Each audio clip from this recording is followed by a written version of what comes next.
is this how we gonna do this? This is only the first like test stressor. You know, we haven't even gotten to our hotel yet.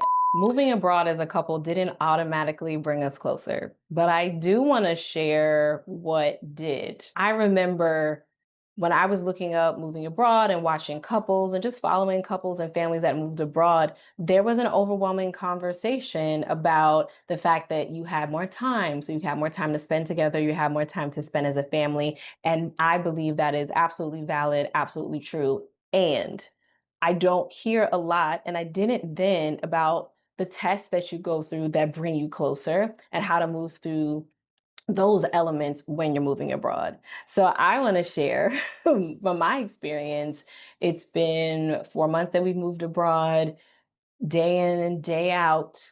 I want to share some stories. I want to share a few vignettes to share the real on the things that made us gravitate, help us maintain closeness, as well as gravitate towards each other instead of like pushing back. Cause I'm like, we out here now, so we can't be doing that. So story time. The first test, I would say, for us that brought us closer because we were having a new conversation wasn't even when we set foot on actual Panamanian soil, but when we were at the airport. Some of you follow me may know the longer version of this story, but here's the vignette, okay? Is because I was like, that might have been the first or second video that I shared on here. But again, my brain, digress, come back, vignette. We were at the airport. It had been a long travel day. We're at the airport in Panama at this point. Long travel day. And our luggage is not on the conveyor belt. And I had a lot of faith. Okay? Because I had to that evening because I was spent and I was hungry, that our luggage was going to show up. Because do not tell me that it has not shown up. Don't tell me that I moved here and two pieces of our luggage are just like not here. I was like, this is no. And I was feeling anxious and I was feeling tense about that. And I could see that my husband was feeling the same way. He was feeling, upset. He was feeling frustrated. He's hungry. He's tired. It's been a long day for him too. And for the kids, they're like in complain mode. It's been a long day for them. They're hungry. That child, just chaos. Okay. Just emotional chaos, just tired, just spent. And I could see that the air was ripe for tension, that the air was ripe for us to bite each other's heads off, like for it to be that kind of situation. Because when two people are stressed, like anything can set you up. You can ask a question, a simple question like, oh, so you think that I should go and just maybe I should go and just ask the teller, oh, you think like it, you think, I'm sorry, I can laugh now. But like, it's that kind of tension that you can feel that's palpable. You don't really want to poke the bear. You don't really want to aggravate or annoy each other. And I remember thinking in that moment, like, this is only the first go round of unknowns, of possible stressors, of things we're going to have to learn the hard way, having made this decision and starting over and starting something new in a new place, somewhere new. I was like, is this how it's going to go? Because the reality is that we did not know what had happened to our luggage at that time. And because there were all these other elements in that moment, it wasn't like hugs and everything's going to be okay. It was like, let's give each other some space. Sometimes it's hugs and everything's going to be okay. Sometimes it's let's give each other a space. Sometimes it's let's give each other a space, let's woosah, let's calm down, and then let's come back together, right? And then let's hug and be like, it's gonna be okay. We're gonna be all right. We're gonna figure it out. And essentially that was the move. But again, that tension, that palpability, it was like, oh. But when we moved through that and we did get our luggage, spoiler alert, they did find our luggage. We were there longer, than we would have liked to be. Okay. But we did get it. So, happy, happy, still hungry, but happy. And just breathing in and looking at each other and deciding, like, we're not going to take these kind of things out on each other. We gave each other some space. We needed to do that. We reiterated it's not about the other person. This is just how we're feeling. Like we pulled up on that toolbox. Okay. eventually after I had the moment of like, is this how we gonna do this? This is only the first like test stressor. We haven't even gotten to our hotel yet. After I moved through that, and after maybe he moved through whatever is in his head, we can come and we pulled on some stuff. And in those moments of uncertainty, if there's no familiarity, we're like jumping into a space and don't know how that's going to work or how it's going to go. Doesn't Something doesn't go as planned. We're in an inconvenience, which the hotel was inconvenient because when it's booked, I think we thought it had like a kitchenette because the way we eat, we like to be able to cook and prepare our own food and be able to like keep food leftovers and maximize that. And we were not able to do that. And so that was inconvenient to be in the hotel for a week and not have that. And so the solution eventually we had the discussion was like, okay, he was like, we can't keep doing this. This is getting expensive to eat out. Facts. This is like, it doesn't feel good in our bodies because we're not used to eating out this much. And so we have to do something different. And we looked for an Airbnb, made sure that we had a full kitchen, and we did that. We moved into a 2 bedroom, um, 1 bath Airbnb that had a kitchen, that had like a refrigerator, like we could do our thing for that next week. And so in those first couple of weeks, from the airport to the inconvenience of the hotel to the financials of like eating out on a regular basis because we didn't have any other options, to deciding that we're going to find an Airbnb and try to find one within our budget that was going to work for what we needed. Other thing about that hotel, the Wi-Fi, awful. I work online, he works online. It was awful and slow. I was like, what is this? And the hotel was nice, but like that was an essential that we needed. We got to that Airbnb, super speeds. I was able to do so much. It was great. I was able to catch up on things that I just couldn't do. There was an element of frustration that came in that hotel that we had to then let go of for ourselves and come back to. And so all of these moments, even just in the transitional period, and especially in the transitional period, everything is new and things don't go as planned. That test, I think, brings you closer. Moving through that was like, okay, we can do this. We got this kind of energy. Like, we got this together, even through the annoyance, even through the frustration, even through spending money that more than we wanted to on food because we thought we were going to be able to buy groceries and cook, realizing that we made a mistake, not blaming anybody for the mistake. There were so many logistical things we were checking off before our move that when we booked the hotel, like that, it was like chalk it up to the game. And sometimes just like letting it be, giving grace, chalking it up to the game is something that you have to do. And going through that together, moving through that together, coming out and being like, yo, we got this on some high five type, type situation. We partners, teammates, that's how it felt. And I would say that was something that brought us closer in those first few weeks. And then when we moved it, was this when I don't know if we were in the Airbnb or it was the first week in our apartment. I do not remember. However, setting that stage of like, we're in the kitchen. I think it was an apartment. We're in the kitchen of our apartment and we're talking about our vision and what it is that we want to do. And I realized something. I think we both realized something as we were talking, that you can have the same vision and have a different methodology or a different desire for how that vision is executed. And you were like, didn't you talk about this? We did. We talked about it before we left. But talking about something and thinking that's a cool idea and then experiencing something and then deciding on something different is it's a whole other kettle of fish. Because I was like, oh, we're going to be nomadic. We're going to stay maybe for 6 months. We're going to stay maybe for a year, I guess now, since we got a lease. And then we'll move on to the next country and we'll have that experience. And how long can we stay there? Is it 90 days? Is it 180 days? Great. And then we can move here. And like, that was the vision in my head. And my husband was like, yeah, that sounds cool. That sounds nice. And then we get here, we go through all the travel, we figure out what it really looks like to settle in. And he was like, nah, I can't keep doing this. Like, I don't think I can do this kind of big move more than once a year. And I was like, huh, what does that mean?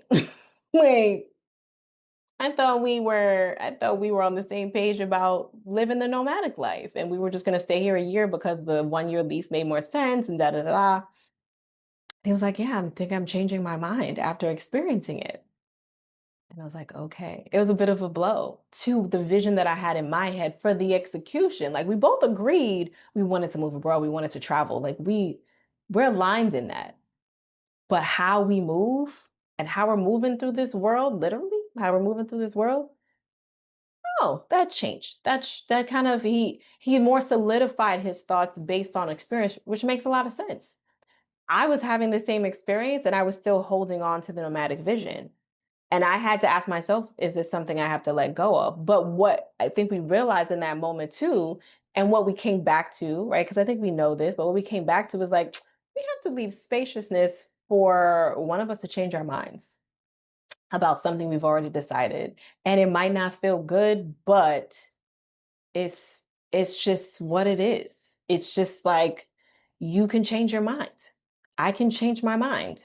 And now we just talk through what that looks like, what this new version looks like for us and what did that mean for us. And I was like, that was something specifically that happened because we were moving abroad. What, that brought us closer. We brought us to more understanding of each other. It brought us to a realization of what it might look like out here to give grace and to give spaciousness for that. And even if you're not moving abroad, that idea that sometimes you decide on something and you or the other person is going to change up based on new information, based on a new feeling that comes up, based on like, I didn't really think that through and now I did and now I'm not so sure. And for it to be okay. Because if it feels like it's not okay for you to change your mind, then you're creating a box in the relationship that doesn't feel good. It doesn't feel safe. And I'm like, okay, in the safety of being able to shift and change, we found closeness. There was closeness in that. And it was concentrated by the transition and the move. That's what solidified some things. The other thing was I had a why here. One of my whys personally was to explore things that I hadn't explored before for myself. Not something that included my husband, but just for me. And that he could do the same and he would do the same. And I'm hoping and praying for him to do the same. And he rediscovered a love for like cooking and culinary exploration while we were here that he didn't have the spaciousness to do when we were in the States because he was working so much. Facts, because he was working so much, he didn't have the spaciousness to really explore that. It was like, what's convenient? What can we eat? Let's do this. Feel you.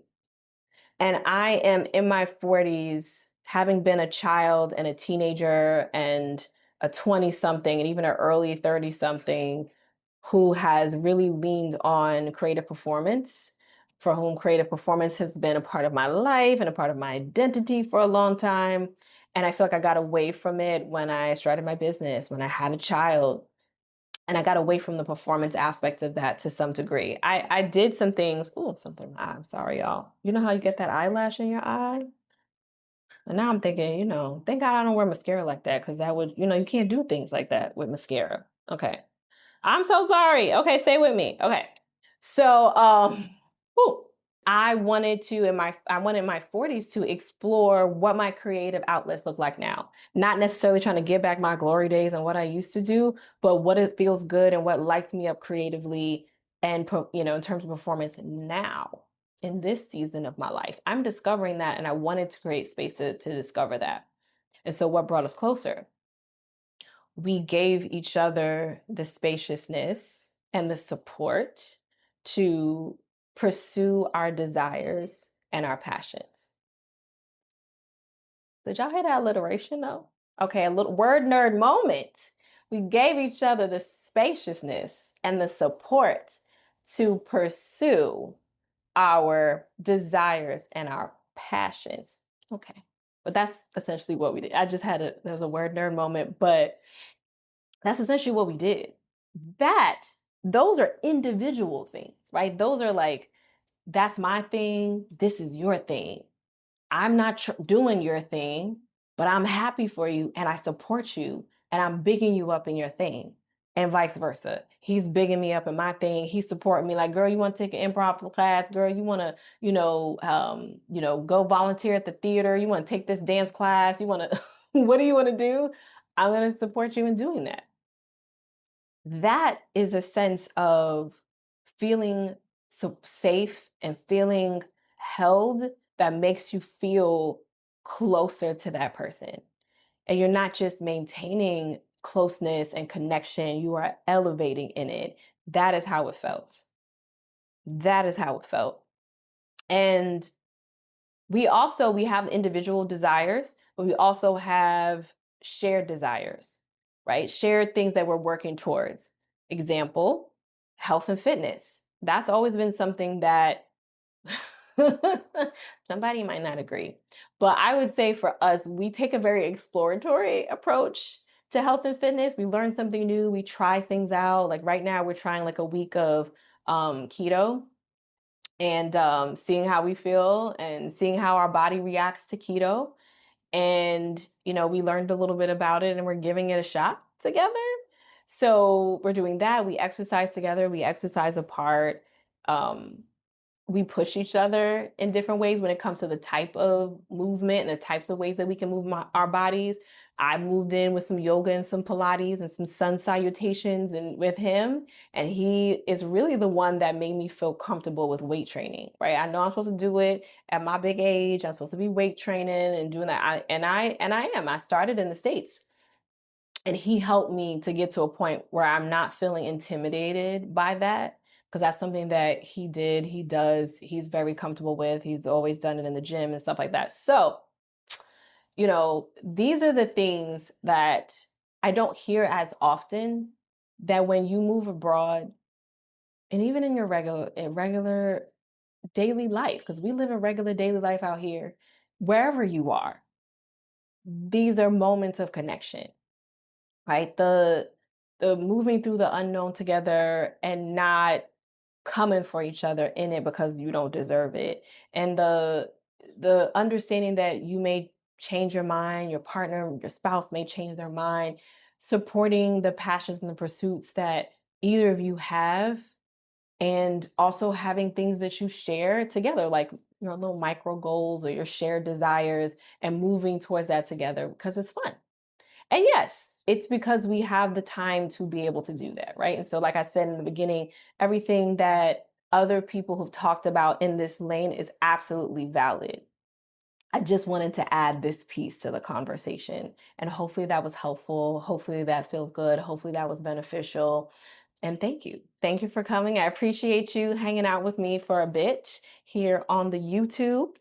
I'm Imani Aisha, and I make videos to encourage and to remind us to stay connected to yourself, to your partner, and to creating a life that feels good to you, because you only get the one.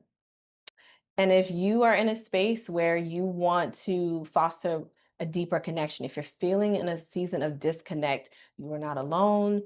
All of us at some point in varying ways feel disconnect in our relationship, the miscommunications and the not feeling especially close, not feeling like you have time for each other. I encourage you to just check out in the description the marriage reset bundle. It's hitting on all of those pieces and holding space for what actions you can fold into your life right now to do that, to feel that way. So thanks again. I appreciate you, and I will see you in the next video.